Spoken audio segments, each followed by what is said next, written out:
Hi hello welcome to టీవీ24.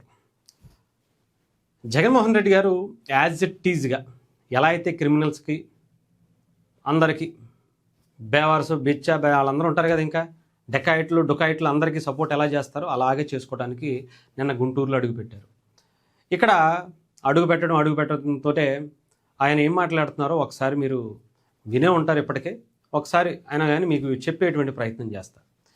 Ambati Rambabu గారు అనేటువంటి ఒక ఎమ్మెల్యే, మాజీ మంత్రి, దాదాపు 30-40 ఏళ్ళుగా రాజకీయాల్లో ఉన్నానని చెప్పుకునేటువంటి వ్యక్తి, సంస్కారహీనంగా బుద్ధి లేకుండా అచ్చొచ్చిన ఆంబోతుల విర్రవీగుతూ గంట అరగంట సంజనా సుకన్యాలతో మాట్లాడినటువంటి వ్యక్తి రోడ్డు మీదకు వచ్చి జనాల్ని రెచ్చగొడుతూ బూతులతో రెచ్చిపోతూ అక్కడ ఉన్నటువంటి పోలీసులు వలయంగా నిలబడి మీరు వెళ్ళిపోండి సార్ అని చెప్పి వెళ్ళిపోమన్నా కూడా ఆపు అని చెప్పి కారు అతని పక్కన ఉన్నటువంటి డ్రైవర్ని ఆపి కారు గ్లాసులు దింపించి రండ్రా కొట్టండ్రా జా కొడకలారా ఎల్ల కొడకలారా ఇదిరా అని చెప్పేసి ఎవడొస్తాడు రమ్మను, చంద్రబాబు కూడా వస్తాడు, అమ్మమ్మ కూడా వస్తాడు రమ్మని చెప్పి మాట్లాడి రెచ్చగొట్టి,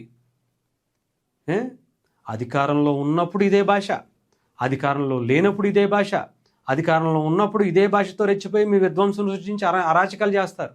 బోషడికే అన్నటువంటి పదానికే టీడీపీ ఆఫీసుని మొత్తాన్ని ధ్వంసం చేశారు. అన్నటువంటి ఆ నాయకుడిని పట్టుకుని ఆయన ఇంటి మీదకి వెళ్ళిపోయి విధ్వంసం సృష్టించారు. ఇంట్లో పసిపిల్లలు, చిన్నపిల్లలు ఉన్నారని కూడా చూడకుండా బాత్రూంలోకి వెళ్ళి దాక్కునేటువంటి పరిస్థితి క్రియేట్ చేసి దారుణమైనటువంటి రౌడీలను పంపించినటువంటి ఘటన. అలాంటివి కొన్ని వందలే ఉన్నాయి ఆంధ్రప్రదేశ్లో 2019 నుంచి 2024 వరకు జరిగినటువంటి పరిస్థితులు.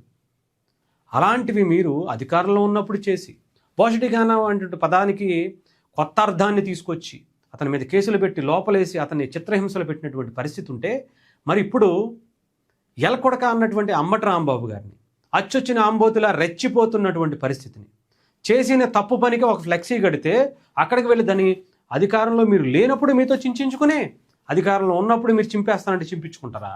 చేతులు కట్టుకుని కూర్చోవాలా? చెప్పండి, కూర్చోలేరు కదా. అంటే వాళ్ళకి చీము నెత్తురు ఉండదా? వాళ్ళ మనుషులు కాదా? అందుకే బోషడిక అన్న పదానికే మీరు ఆయన మీద కేసులు పెట్టి వాళ్ళ ఇంటి మీద, టీడీపీ ఆఫీస్ మీద విధ్వంసం సృష్టించి కర్రలు వేసుకుని ఎవరో ఎంతమంది మీద పడి వెళ్ళిపోతుంటే అక్కడ ఏం చేయలేకపోయినటువంటి పోలీసులు అప్పుడు ఏం చేయలేదు, ఇప్పుడు ఏం చేయలేదని మీరు అంటున్నారు కదా. దారి ఇచ్చినటువంటి పోలీసులు ఇవ్వలేదని అంటున్నారు కదా. దాడి చేయడానికి వచ్చినటువంటి వాళ్ళందరూ ఆపలేకపోయారు అంటున్నారు కదా. అప్పుడు ఎందుకు చేయలేకపోయారు, ఇప్పుడు కూడా ఎందుకు చేయలేకపోయారు? పాపం వాళ్ళు. తప్పే ఉంటుంది. మీరు చేస్తేనేమో అది సంసారం, పక్కవాడు చేస్తే అది వ్యభిచారం ఎలా అవుతుంది? అంతే కదా. కర్మ అనేది వదలదు సార్. పైగా అలాంటి వాళ్ళని మనకు సపోర్ట్ చేయటం అనేది చాలా గొప్ప అవకాశం మీకు. గొడ్డలపోటుని గుండెపోటుగానే చిత్రీకరించి తమ్ముడినే మనం వెనకాలకి వేసుకొచ్చాం, బాబాయిని చంపేసినటువంటి వ్యక్తినే మనం వెనకాలకి వేసుకొచ్చాం. గంజాయి బ్యాచ్ల్ని, వేరే వ్యక్తుల్ని, పోలీసుల్ని చంపబోయినటువంటి వ్యక్తుల దగ్గరికి వెళ్ళి వాళ్ళని పరామర్శిస్తాం మనం.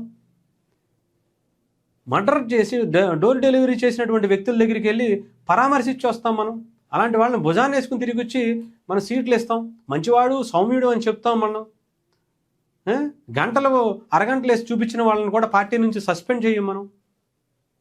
ఇలాంటి వాళ్ళని సపోర్ట్ చేస్తూ, ఇలాంటి వాళ్ళందరి కోసం నా పార్టీ ఉంది, రండి, నేను ఇలాంటి వాళ్ళందరూ కొమ్ము కాస్తా, భుజం కాస్తా, నేను ఎంకరేజ్ చేస్తా, అలాంటి వాళ్ళందరికీ అవార్డులు ఇప్పిస్తా, సన్మానాలు చేపిస్తా అని చెప్పి చేపిస్తున్నారు. చేపించండి. అవార్డులు ఇస్తారు, సన్మానాలు చేపిస్తారు. డెఫినెట్గా ఇలాంటి సంస్కృతి ఈసారే ఈ 5 ఏళ్లలోనే పోవాలి. ఇంకొకసారి ఎవరైనా సరే, ఏ పార్టీ అయినా సరే, కనీసం ఇప్పుడు ఉన్న వాళ్ళైనా కూడా ఆగండి. ఇలాంటివి అలా చేశారు కదా అని మనం కూడా చేయడం కరెక్ట్ కాదు. వాళ్ళు ఇలా చేశారు కాబట్టి ఇలా ఈ పరిస్థితికి వచ్చారని చెప్పి మనమే మాట్లాడి మనమే ఆ పరిస్థితి చేస్తే, అవే చేస్తే వాళ్ళకి మనకి తేడా లేదు. వాళ్ళని ఇలాంటి వ్యక్తులనే కదా 11 స్థానాలకు తీసుకొచ్చారు. మనం కూడా జాగ్రత్తగా ఉండాలి. వాళ్ళు రెచ్చగొడతారు, వాళ్ళది అదే పని. వాళ్ళ చట్టంలో మనం ఇరుక్కోకూడదు. వాళ్ళు రెచ్చగొట్టేటువంటి పని 100% చేస్తారు. మీరు చూస్తే అంబటి రాంబాబు గారు కాదు, జోగి రమేష్ గారు కాదు, అదే పని కావాలని రిపీటెడ్గా చేస్తున్నారు. ఒక అరాచకాన్ని సృష్టించేటువంటి ప్రయత్నం చేసుకుంటూ వస్తున్నారు. దాని చట్టంలో మనం ఇరుక్కోకూడదు. ఏదో వాగుతున్నాడు, తీసుకెళ్ళి మీకు మన సత్తా ఉంటే తీసుకెళ్ళి లోపలేసి ఇప్పుడు ఎలా అయితే ట్రీట్మెంట్ ఇస్తున్నారో అలాంటి జంబోరాట్లు దింపేయాలి లోపలికి. భయపడిపోవాలి. ఇంకోసారి ఇలాంటి మాట మాట్లాడాలంటే రేపు పొద్దున మనకు కూడా ఇలాంటి పనే చేస్తారా బాబు, వద్దురా బాబు అని చెప్పి పేటీఎం బ్యాచ్కి ఉచ్చబడేలా చేయాలి. అది చెయ్యండి.